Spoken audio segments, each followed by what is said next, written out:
Hey, what's going on? Someone asked me to do a response video for the Blackhawk CQD. So I'm going to do that, and I'm going to do a beer review at the same time. I try and knock two videos out at once. So the beer that we're going to review here, and I know I'm butchering this, but I think it's Orange Boom. It's from Holland, but it's spelled Orangebboom. I know that's not how you spell orange, but that's what it looks like, and it's got an orange kind of tree and an orange top. It says, pure natural lager, brewed with passion, clear water, choice hops, the finest barley and malts. And over here on the ingredients, these are some pretty simple ingredients. Beer. Water, barley, malt, and hops. This comes from Holland, imported by International Import Exporters, Los Angeles, California. Product of Germany. Now, why would it say Holland and it's made in Germany? Who knows? Brewed and canned under the license of Brohode. So I tell you, I'm going to butcher this. So let's check it out. Original Dutch recipe. Made in Germany. Alright, go figure. The can is 16 ounces. Wide mouth top, which you don't normally see.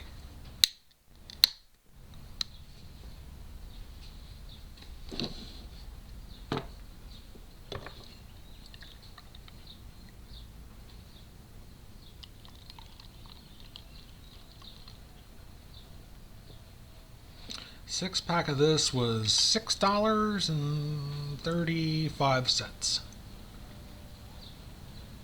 I haven't been doing videos.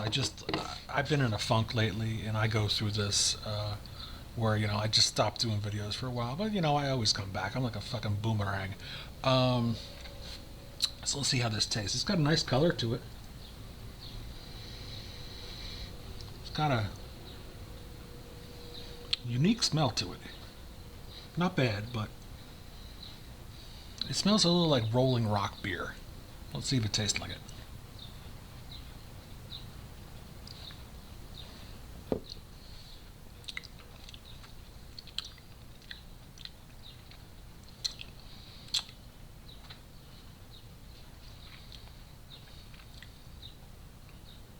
I honestly don't even know how to take that. Let me try that again.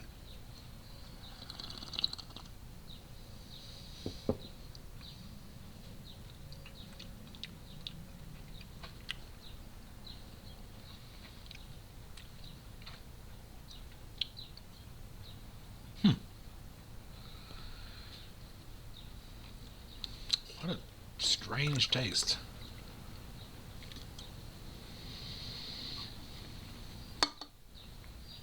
Honestly, can say I never tasted anything like that.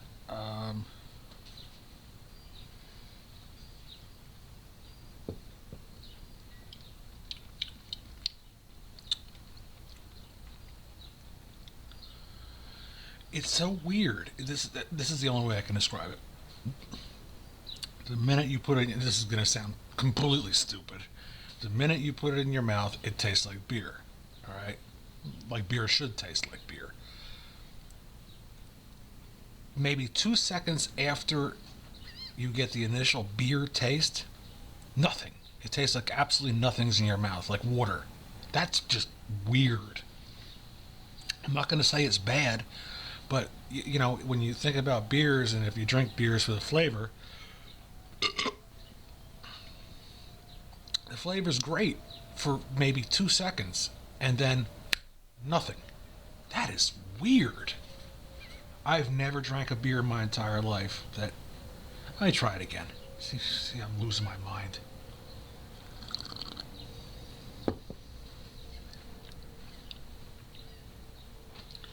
Tastes like beer, and then poof, Shazam, it's gone. Wow, that's weird. I don't know. Would I recommend it? Probably not. It's not bad. It's not awful. I'm going to drink it, but Well, I guess that's, what can you say about that? Nothing really. It's a beer 1 minute, next minute it's gone. Well, that's the way things usually end up in my refrigerator. There's beers in there 1 minute, next minute, poof, they're gone. All right, so let's do the Blackhawk CQD review. Now, I have mixed opinions about this. When this knife first came out, it was done by MOD Masters of Defense. And it was a pricey knife, man. This thing was expensive. And the frame used to be aircraft aluminum. Say that again, Kev. Aircraft aluminum. Used to be aircraft aluminum, and now it is Zytel or something. Some kind of polymer. But even with the aircraft aluminum, man, it was heavy. This was a heavy knife. And I felt them both. And then Blackhawk bought the rights to Masters of Defense. And they started, this was a very popular knife. This was used by the Navy SEALs and commandos, some kind of commandos, something like that, or Rangers. I'm not sure which one it was. I know it was the Navy SEALs, and that was when it was in its MOD form. And I don't know about it since it's Blackhawk. I think Blackhawk is just the private market. Okay, so let's talk about its attributes and let's talk about what's going on with it.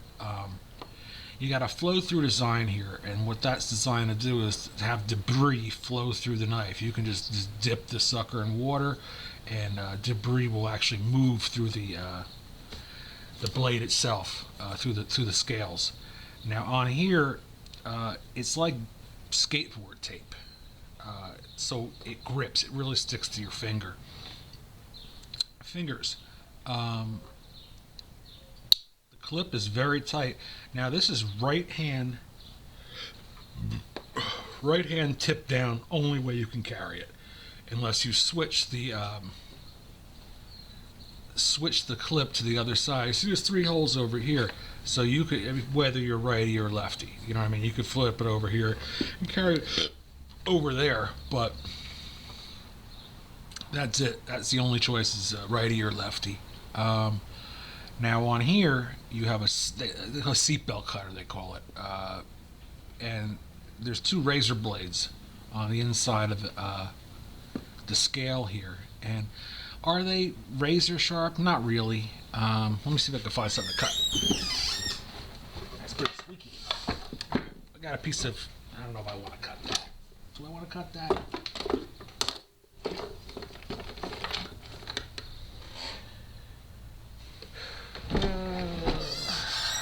It's for sunglasses. I don't think I want to cut that.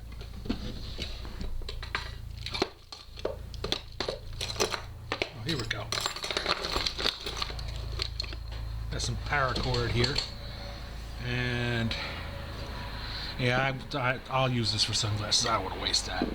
Now, the idea behind it is you're supposed to put it into the seatbelt cutter, POW, or webbing. It does a very good job of cutting, like webbing on an Alice pack. It does a really good job of that. And you loop it in there and pull it. See, it just cut it. Now in the front here, it has a glass breaker. The glass breaker is very, very tough, and it's built into you have a hilt here. I'm not too sure on my knife terminology anymore. I'm just really not that much into it anymore. This is built like a tank, and then on the inside you have aluminum scales that cradle the blade. So you have the polymer, I think it's polymer, whatever, and then you have metal scales inside. I put the lanyard on there, little skull. Now, let's talk about the blade itself. It has a button lock on it, and that's pretty cool. It's not a liner lock, it's not a frame lock, it's a button lock. See the button? So when you open it up, that button lock engages. Now in the back, there's another lock. This one has jimping on it, and the way it works, let me see if I can show you the way it works. Now in here, right in there, you'll see the lock engage. See? Engages, and now you flip up the back switch and it turns the folding knife into a fixed blade. Now they also sell a sheath for this. Now you got to remember the CQD stands for close quarters defense knife, and that's what it was designed for. This is a tactical blade. This isn't to chop bananas with. I imagine you could. I've actually done a cooking video with it, I think. It originally had a black coating on it, and I took that off because I thought it was kind of cheesy and it chipped. I think it looks better like this. This also comes in an automatic form, and I think that's MOD. It's not Blackhawk. I could be wrong. So you would have a sheath that would hold it like this, and it will be a lot easier to carry that way. To carry it, see, you can't, even if you try and disengage the lock, you can't get it to come apart. This is a tough knife. It's a very tough, hard-used knife, and this one's made in Taiwan. MOD, I believe, was an American-made company. Not that it really matters. This is a very thick blade. I don't have the specs on the steel. I don't have the box. I don't have anything to do with it anymore. But I can tell you it does hold an edge very well. As well as it could be expected. I touch it up here and there. You've got jimping on the blade, and this is designed with jimping on the back here and in the hilt to thrust. So it's a thrusting knife or a slashing knife, and I've seen the knife actually cut into a combat vest and then finish the individual off. Well, that's what it's made for. And I imagine you can cut cheese with it too, but I haven't sharpened this since last year. But it is still razor sharp. It's a big blade, man. I think this is like 9 inches long total. It's a big blade. And I always said it looks a little like the Spear of Destiny, doesn't it? Just a little bit, just a hair. It's a manly knife. I have nothing bad to say about it, but the only thing I can say about it is take it for what it is. It's a combat knife. This really isn't an EDC knife. Now, the thing that kind of brings me down about it is I've tried EDC in it. What happens is you put it in your pocket, and that much of the knife sticks out of your pocket with this sharp glass breaker.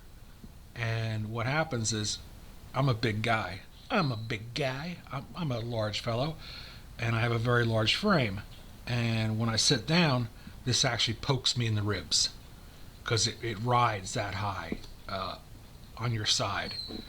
That will be the only thing negative I have to say about it. The pocket clip is super tight. It's well made. The blade is thick, well made. I think. Now this was $99 when I bought it. I bought it for $78 from somebody. I think, in hindsight, would I have purchased this? I was nuts about this knife when I first wanted it. I was absolutely. This was the only knife I ever wanted at that moment in time. So I would buy it again. I'd definitely buy it again. It's a good knife. It's a really good knife, and it's a hard-used knife. And it's like one of those things where you really feel safe when you have it on you. But I tend to carry it in the wintertime in a vest pocket instead of in my pants. I think if you ask me what other knife I would buy other than this one, I think it would be a zero tolerance. I don't know, Striders, they just don't do it for me. Sabenzas, all that money, oh man, again, we're going to make people extremely mad because, they don't want to hear the truth. Sabenza is a very cool knife. I like all the Chris Reeves knives, but, they're just so expensive they're absolutely perfect. You can't take anything away from them and say they are not perfect. But I guess that's why there's so much money. But I'd like to see them a lot bigger. That's the only thing I could say. And I think as far as like the Sabenzas go, I think they're cool. I don't get that jacked up about them. But I honestly, I like the Bradley. I actually like the Bradley better. I think it's called the Bradley Alias. Very cool knife. Where was I going with this? Oh, where I was going with this is, I think for the money, I think I'd spend a little more money and I would get the zero tolerance, or no, that would be it. But this is one of those knives I won't get rid of. I won't sell it. I won't trade it. I actually, and you can flip it out fast, and you can put it back in its sheath by using the button, like that, like that. And one of my things that I am a huge stickler about, it has to line up perfect in the scales, and in this case, it absolutely does. No wiggle. Well, first, there's no touching, no rubbing. No wiggle side to side, no wiggle up and down. And once you engage that secondary lock, it is not gonna release on you. This is a thick ass blade. It's all business, and that's what it's designed for. And I think Blackhawk did an excellent job in executing it in its truest form, the way it used to be. They could have went ahead and did the aircraft aluminum, but I understand they didn't do that to save money, and it saved a lot of weight too. But they did a fantastic job keeping it true to what it was, a real combat blade. And if that's what you're interested in, this was for Charles. Charles wanted to know. Saved One 2000, I think. He's been a loyal subscriber for a long time, so that's why I wanted to do the video. But I wanted to do it in a long version, so you could get the views of it, and we could talk about what it's for. You could EDC it if you wanted to, if you don't mind the weight, and you have a frame where it would work with you. But I would definitely, if I had the opportunity now, which I don't know, I would get the sheath for it like this and carry it just like this, because it would be more of a practical way of carrying it as a fixed blade than having it sticking that far out of your pocket. But it is a great knife, and I can't say it isn't a great knife. It's heavy, man. This is a heavy sucker. But that's what it was designed for. It's a heavy combat blade.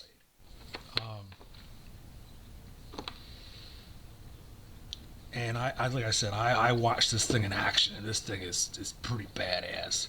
So hopefully that answered all your questions, Charles. And stay away from this.